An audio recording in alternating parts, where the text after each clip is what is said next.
Hello, नमस्कार, good morning मेरे दोस्तों। आज की क्लासेस में आपका स्वागत है। हम कक्षा 10 के राजस्थान अध्ययन की बुक को पढ़ रहे थे। उसमें हमने लास्ट क्लास में कछावा वंश यानी आमेर के कछावा वंश के बारे में पढ़ा था। आज हम जैसलमेर का भाटी वंश के बारे में पढ़ेंगे और इस वंश के प्रतापी शासकों के बारे में पढ़ेंगे। जैसलमेर का भाटी वंश स्वयं को चंद्रवंशीय यादवों से संबंधित मानते हैं। यानी जैसलमेर के जो भाटी वंश के लोग हैं वे स्वयं को चंद्रवंशी मानते हैं और अपना संबंध श्री कृष्ण से जोड़ते हैं। तो ये अपन को चंद्रवंशी यादव मानते हैं और अपना संबंध किससे जोड़ते हैं? कृष्ण से जोड़ते हैं। यानी खुद को क्या मानते हैं? चंद्रवंशी यादव मानते हैं और अपना संबंध कृष्ण से जोड़ते हैं। और इस वंश का मतलब यदुवंशी राजा बालभद्र के पुत्र भाटी को भाटी राजवंश का संस्थापक माना जाता है। यानी यदुवंशी राजा बालभद्र है, उसका पुत्र था भाटी। भाटी को ही भाटी राजवंश का संस्थापक माना जाता है।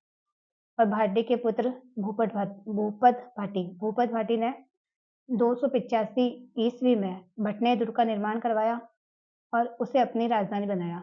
यानी भाटी का पुत्र था भूपत भाटी।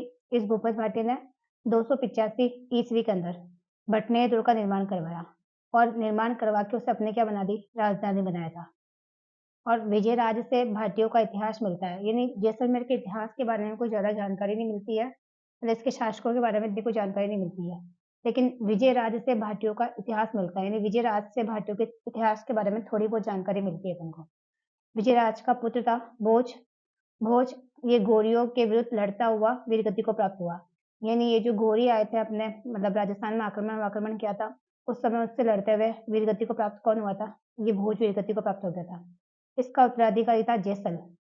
राव जैसल है। इस जैसल ने जैसलमेर की नींव रखी थी। यानी जैसल ने ही जैसलमेर की नींव रखी, मतलब जैसलमेर की स्थापना करी थी 1155 में त्रिकूट पहाड़ी पर और उससे अपनी राजधानी बनाया था। यानी इस जैसल ने जैसलमेर की नींव कब रखी थी? 1155 ईस्वी में रखी थी और इस पर इसकी नींव रखकर इसे अपनी राजधानी बनाया। ये किसने बनाई थी? जैसल ने बनाई थी। इसके बाद नेक्स्ट है ये जैसलमेर का पहला साका। जैसलमेर का पहला साका 1311 के अंदर हुआ था। 1311 ईस्वी में हुआ था। इस समय शासक थे मूलराज प्रथम। यानी मूलराज प्रथम शासक थे जिन्होंने केसरिया किया था और जौहर वहां की राजपूत वीरांगनाओं ने किया था। और आक्रमणकारी थे अलाउद्दीन खिलजी। यानी एक एक का आक्रमण हुआ था जैसलमेर पर। तो उस समय मूलराज प्रथम ने तो केसरिया किया था और जौहर वहां की रानियों ने सबने क्या किया था? जौहर किया था। और ये कब किया था? 1311 के अंदर किया था। उसके बाद जैसलमेर का दूसरा साका। जैसलमेर का दूसरा साका हुआ था 1319 से 31 के बीच में हुआ था और इस समय शासक था राव दूधा। तो जैसलमेर का शासक कौन था? राव दूधा था। उसने तो केसरिया किया था और उनकी रानियों ने जौहर किया था। जौहर किया था वहां की राजपूत वीरांगनाओं ने जौहर किया था। और उस समय आक्रमणकारी था फिरोज शाह तुगलक। यानी पहले आक्रमणकारी कौन था? अलाउद्दीन खिलजी था। उसके बाद आक्रमणकारी कौन था? फिरोज शाह तुगलक था। यानी जैसलमेर के दूसरे साके के समय आक्रमण किसने किया था? फिरोज शाह तुगलक ने किया था। इन दिल्ली में कौन था? फिरोज शाह तुगलक था। तो ये जैसलमेर का दूसरा साका था। जैसलमेर का तीसरा साका जो अर्ध साका था, ये 1550 ईस्वी के अंदर हुआ था। इस समय शासक था लूणकरण। ये लूणकरण अपने साथियों के साथ लड़ता हुआ मारा गया था, मतलब केसरिया हो गया था इसका।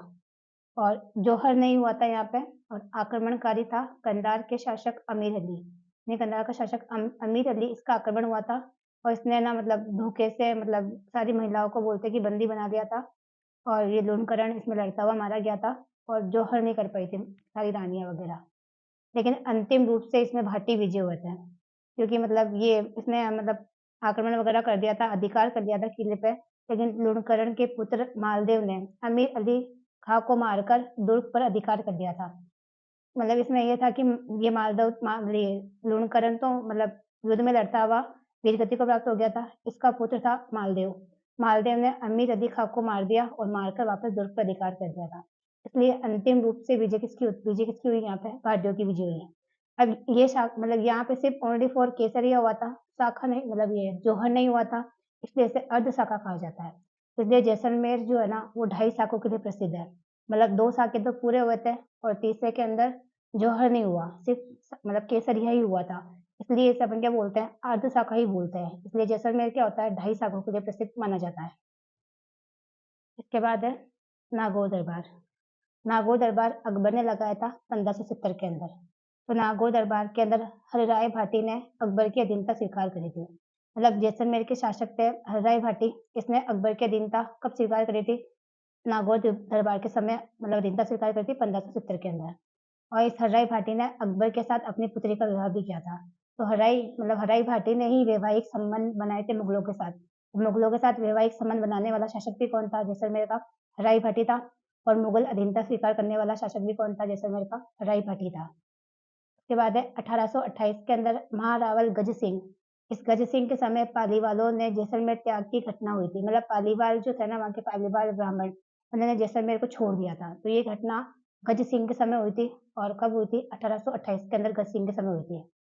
उसके बाद है ये मतलब सबल सिंह, रावल सबल सिंह ने जैसलमेर में तांबे की मुद्रा का प्रचलन करवाया, जिसे अपन क्या बोलते हैं? डोडिया बोलते हैं। डायरेक्ट क्वेश्चन पूछा जा सकता है कि डोडिया क्या है? तो डोडिया मतलब तांबे की मुद्रा होती है। तो ये सबल सिंह ने जैसलमेर में तांबे की मुद्रा का प्रचलन करवाया, जिसे अपन क्या बोलते हैं? डोडिया कहते हैं। और 1857 की क्रांति के समय जैसलमेर का शासक कौन था? रणजीत सिंह था। तो रणजीत सिंह 1857 की क्रांति के समय था। और जवाहर सिंह के समय सागरमल गोपा को 3 अप्रैल 1946 को जेल में जिंदा जला दिया गया था। यानी ये प्रसिद्ध स्वतंत्रता सेनानी सागरमल गोपा थे। इनको मतलब ये जवाहर सिंह के खिलाफ थे ये, क्योंकि इनका शासनकाल थोड़ा अच्छा नहीं था। इस वजह से ये मतलब सागरमल गोपा इनके खिलाफ थे। तो इनको मतलब पकड़वा दिया और ना जेल में ही मतलब ये गुमान सिंह नाम के जेलर ने इनको जेल में ही जिंदा जला दिया था। तो ये घटना भी मतलब ये घटना जवाहर सिंह के समय हुई थी। और भाटी वंश का अंतिम शासक कौन था? जवाहर सिंह था। तो भाटी वंश का अंतिम शासक कौन था? जवाहर सिंह था।